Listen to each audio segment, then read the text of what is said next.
A water jet blasted straight into the face of a royal guard. Not a tourist prank gone wrong. Not a kid being silly.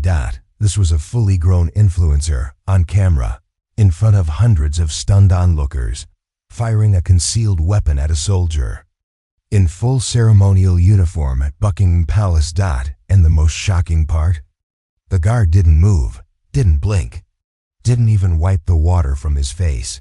He just stood there, soaked, dripping, metals gleaming under a cold British sun, staring through the man who just tried to turn honor into humiliation. And then, in a voice that could have cut glass, he said, "I'm not here to entertain you. I'm here to represent something you clearly don't understand." Who was this influencer? What did he expect would happen? Why was the crowd silent, even terrified, instead of laughing? This isn't your typical prank video. This is the story of Ethan Blake, a 25-year-old content creator from Los Angeles who came to London on April Fool's Day with a fake camera, a real plan, and a dangerous belief that everything, even the dignity of a royal guard, was fair game for content. From the moment he walked into the palace courtyard, Ethan was on a mission: mock the guards, push boundaries, capture the one moment that would blow up online and crown him king of them. Algorithm. He thought it'd be funny. He thought it'd be harmless. He thought he was in control. But the silence that followed told a different story. Tourists turned away. Security moved in. Children were pulled behind legs. Even his own friends, the ones filming, stepped back in horror. This wasn't a prank anymore. It was a moment of national embarrassment. A moment where the line between fame and disgrace was crossed, publicly, unapologetically, and permanently. So here's the question. What happens when a viral stunt crashes into centuries of tradition? When ego meets discipline? When a man trained for war is assaulted with a joke? And what happens when the world watches you become the villain in real time? This is the moment Ethan Blake thought he'd go viral. And he did. Just not the way he imagined. Welcome to Tales and Truths, where unbelievable stories meet undeniable consequences. This isn't just another storytelling channel. Here, we dive deep into the moments that shock us, haunt us, and leave us asking one thing. What were they thinking? Like the influencer who traveled thousands of miles to pull a prank on a royal guard, and ended up getting stared down by a soldier who had faced real war. No shouting, no violence, just one chilling sentence that silenced an entire crowd. And the internet. At Tales and Truths, we bring you real events with cinematic tension, moral gray zones, and endings that hit harder than you expect. So if you're into true stories that walk the line between thrill and lesson, hit that subscribe button and get ready. Because in this world, the truth is often stranger than fiction. The early morning sun stretched golden rays across the cobblestones of Buckingham Palace's grand courtyard. The air was brisk, laced with the quiet buzz of anticipation as clusters of tourists gathered along the wrought iron gates. Today was April 1st, April Fool's Day, and while most visitors came to witness the iconic changing of the guard, one man had very different plans. Ethan Blake, a 25-year-old content creator from Los Angeles, stood confidently near the front of the crowd. He wore a sleek bomber jacket, trendy sunglasses, and the self-assured grin of someone who had spent years mastering the art of going viral. With over 500,000 followers hanging on his every upload, Ethan wasn't just here for sightseeing. He was here for the shot, the moment that would break the internet. And in his mind, that moment was only minutes away. Clutched in his hand was a high-end smartphone already rolling footage. Beside him, his longtime friends and production crew, Tyler and Max, exchanged glances that teetered between concern and resignation. They'd been through this before: pranks in libraries, stunts in restaurants, even a fake breakup in Times Square. But today felt different. "This is it, boys," Ethan said, his voice low but electric with excitement. "The one that puts me on Good Morning America. Max offered a weak smile, unsure whether to laugh or intervene.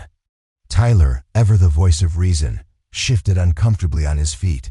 Maybe we should just film the guards like normal people?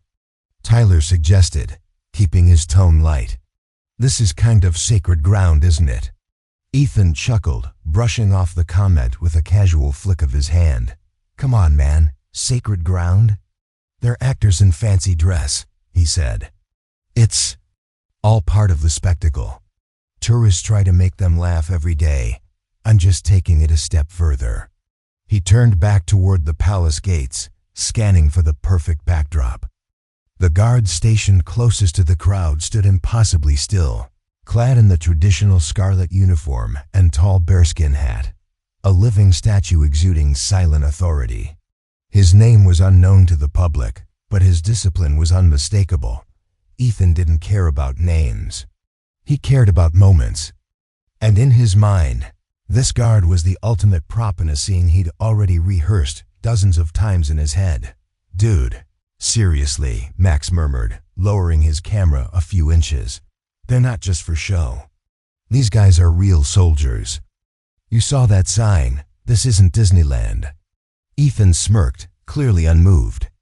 If they were real soldiers, they'd be out in the desert somewhere, not posing for selfies with tourists. Around them, more visitors were beginning to take notice, not just of the guards, but of the animated young man pacing and planning near the front. Some were amused, others visibly uneasy. A family with small children edged further away, sensing that something uncomfortable might be brewing. But Ethan remained oblivious, lost in the spotlight of his own imagination. He spoke loudly, confidently, even as Tyler and Max began to hang back. This one's gonna be epic, he said, tapping his backpack knowingly. All I need is a little timing, a little nerve, and one unforgettable April Fool's moment.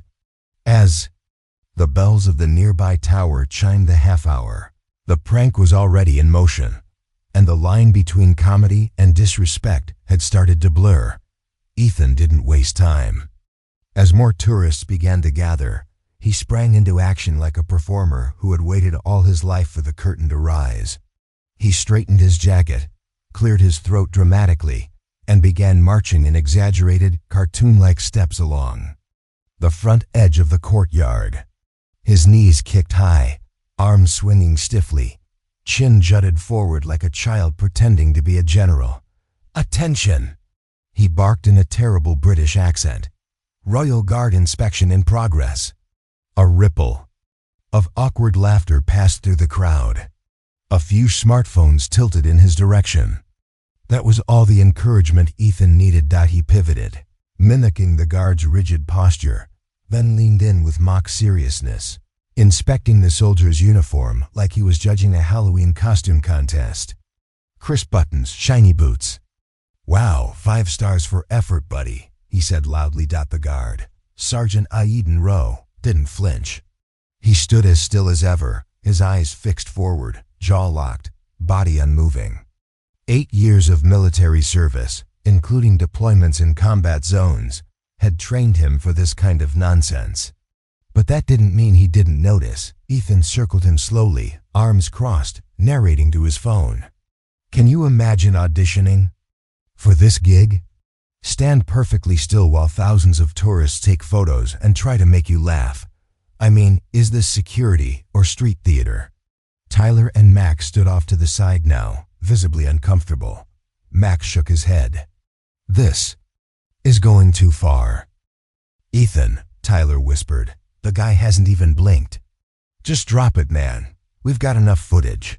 But Ethan wasn't listening. He was too caught up in the role, or more accurately, in the attention. A few teenagers giggled nervously. A couple of older British tourists muttered something disapproving and stepped away. Still, he pressed on. Ethan moved in closer, too close. He posed for a selfie just inches from the guard's face, pulling exaggerated expressions, duck lips, tongue out, crossed eyes. When that didn't get a reaction, he reached out, pretending to polish the guard's buttons with the edge of his sleeve, giving a running commentary in the tone of a snarky fashion critic. "Oh no, my guy," he laughed. "We can't have the king's toy soldier out here looking dusty. You missed a spot." A nearby tour guide stepped forward cautiously, her voice calm but firm. "Sir, please show respect. These are active duty soldiers. This isn't appropriate." Enfin flashed a fake smile. "Just having a little April Fool's fun," he said, loud enough for others to hear. Then, once the guide turned away, he muttered under his breath, "Buzzkill," with a smirk. That single word, casual, cocky, seemed to land heavier than he expected.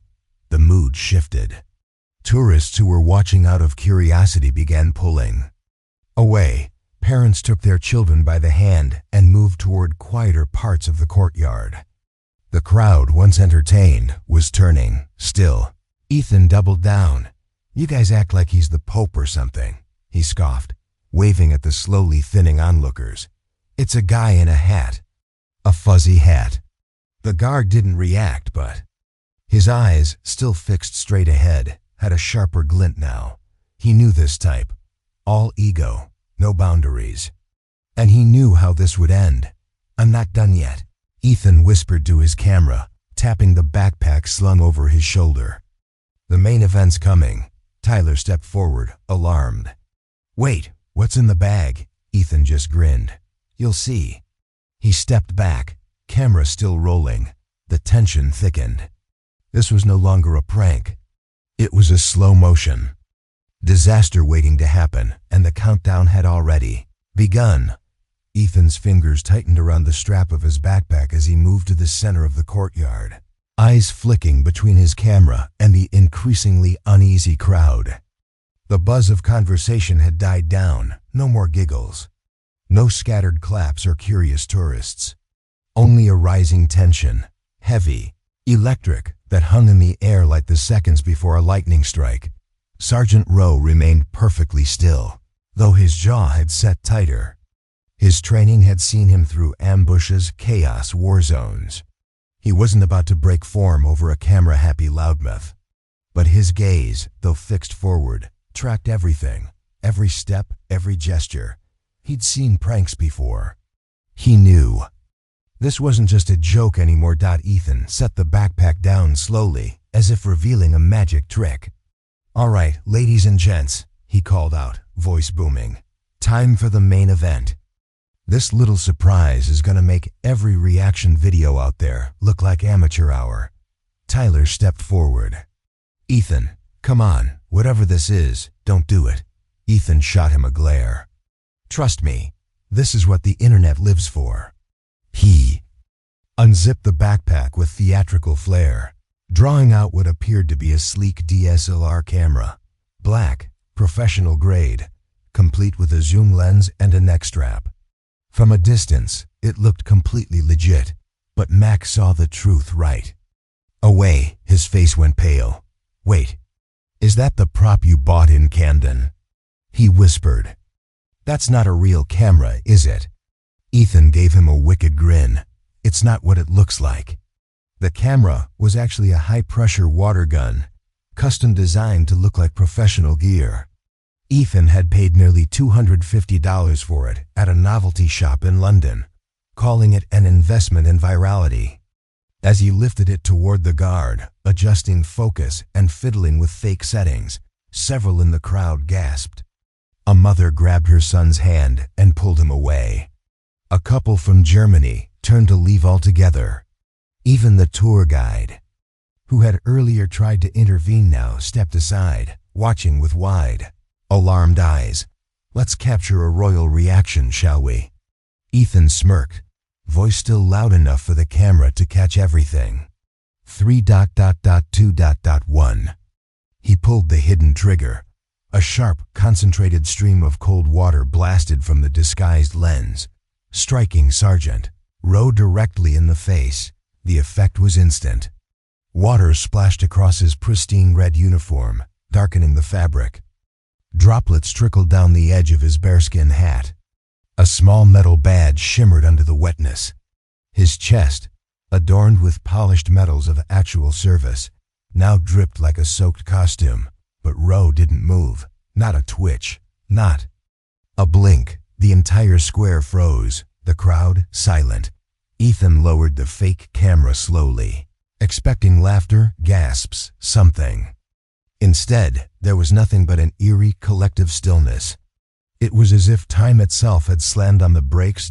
Max took a full step backward. Tyler dropped his phone to his side.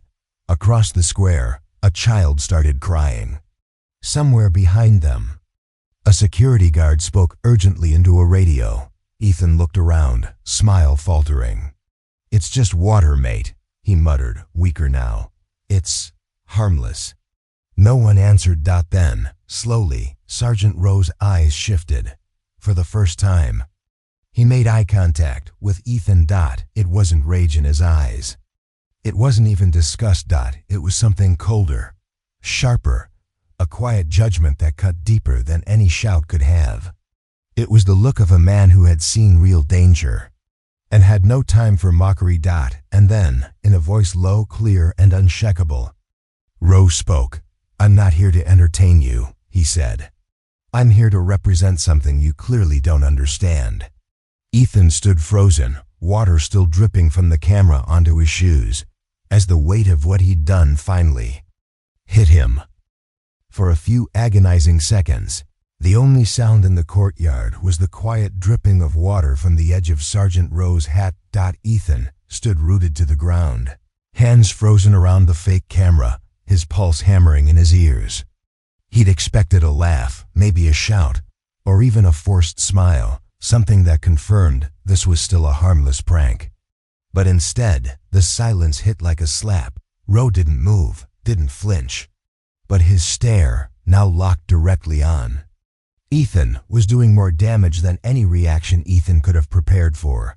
There was no rage in that stare, no yelling. Just calm, collected intensity, the kind that spoke of war zones, discipline, and a kind of inner strength Ethan had never encountered before. Across the square, someone muttered, "That's too far." Another voice whispered, "He should be arrested." Tourists were now backing away in waves. A group of school children had been quietly ushered away by their chaperone. The laughter from earlier had turned into tense murmurs. Phones that had once pointed at Ethan were now lowering, replaced by judgmental glances and disapproving stares. Max finally broke the silence between them. "We're done. Shut it down." Tyler stepped forward, voice sharp, urgent. "Ethan, put the thing away, right now." But Ethan didn't respond. His jaw tightened, and for a brief moment, it looked like he might double down, say something snarky, try to reclaim the moment. Instead, he slowly slung the wet prop over his shoulder, no longer sure where to look or how to act. A pair of palace security officers were now striding across the courtyard, not running, but with purpose. One of them was speaking quietly into a walkie-talkie. The other scanned the crowd, clearly identifying Ethan as the source of the disruption. Ethan could feel the attention shifting. But this time, it wasn't the good kind. Not the thrill of going viral, not the intoxicating high of being the center of attention. This was shame. Cold, heavy, unfamiliar. "Dude," Max said under his breath, "they're coming." Ethan swallowed hard.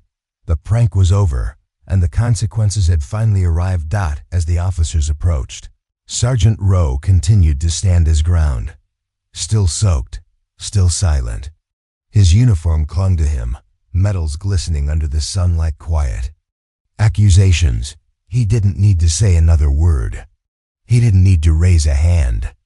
His presence alone, unbroken, composed, said everything. One officer stopped beside Ethan, voice calm but firm. "Sir, we need you to step aside and come with us." Ethan nodded slowly, his usual confidence gone. He handed over the prop camera. Without argument, Tyler and Max followed behind, silent, their cameras lowered, no longer filming. As they were led away, a ripple spread through the crowd. People began talking again, not laughing, not joking, shaking their heads sharing what they'd seen. A woman nearby leaned over to her partner and said, "What did he think would happen?" And maybe that was the question echoing loudest in Ethan's own mind. What had he expected? Not this dot, not the icy stillness, not the crushing silence, and definitely not the moment when he realized his joke had become something else entirely. A symbol of arrogance, entitlement, and ignorance in the face of something sacred. As the courtyard slowly returned to order, Sergeant Rowe remained in position, soaked but unshaken, a living reminder of dignity under pressure. And Ethan? For the first time in his career as a prankster, he wasn't thinking about his next video. He was thinking about the moment when no one laughed. 3 hours later, Ethan sat alone on a weathered wooden bench just outside the gates of the palace. Fake camera had been confiscated. The footage, every frame, remained untouched on Max's SD card, but no one had spoken a word about uploading it. Not even Ethan. His once bold voice had gone quiet. The palace staff hadn't pressed charges. Not yet. Instead, they'd given him a formal warning and a statement to sign. Disorderly conduct, it read. Public disruption of ceremonial military personnel. It was worded coldly, officially, and yet, somehow, it still felt merciful. Tyler and Max had left to grab water and cool off. Ethan hadn't asked them to stay. He barely looked up when they walked away. His hands rested on his knees, still damp from the water, still shaking, not from fear, but from something heavier. The adrenaline had burned off. All that was left was silence, the same silence that had echoed through the courtyard after the water hit Rose's face.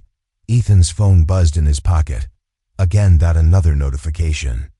Another tag. Another storm. The story had already hit Twitter. Someone in the crowd, maybe a bystander, maybe a teacher, maybe a tourist from halfway across the world, had caught the whole thing. A high-res video, close angle, excellent sound. It had over 1 million views already. The captions weren't celebratory. Disrespect at Buckingham Palace. American influencer goes too far. Soldier stays stoic under assault. The comments were worse. This is why people hate influencers.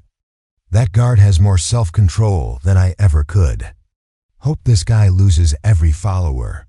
He scrolled through a few, then stopped. There was no defense, no clever reply, no damage control tweet that could make this go away. His chest felt tight. This wasn't what he'd meant to do.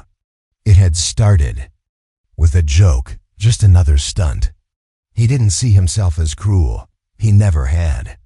But in that moment, surrounded by tourists, friends, cameras, and ego, something had slipped. The mask of comedy had cracked, and underneath it was someone Ethan didn't quite recognize. Not a performer. Not a creator. Just. A guy who made a bad decision, a loud one. A public one. The memory of Rose's voice echoed in his mind. I'm here to represent something you clearly don't understand. Ethan leaned forward, elbows on knees, hands clasped. He stared at the cracks in the pavement like they might spell out an answer. What had he been trying to prove? That he was fearless? That he could bend boundaries for views? That he was untouchable? Because he wasn't. Not anymore. From across the plaza, a few tourists glanced his way.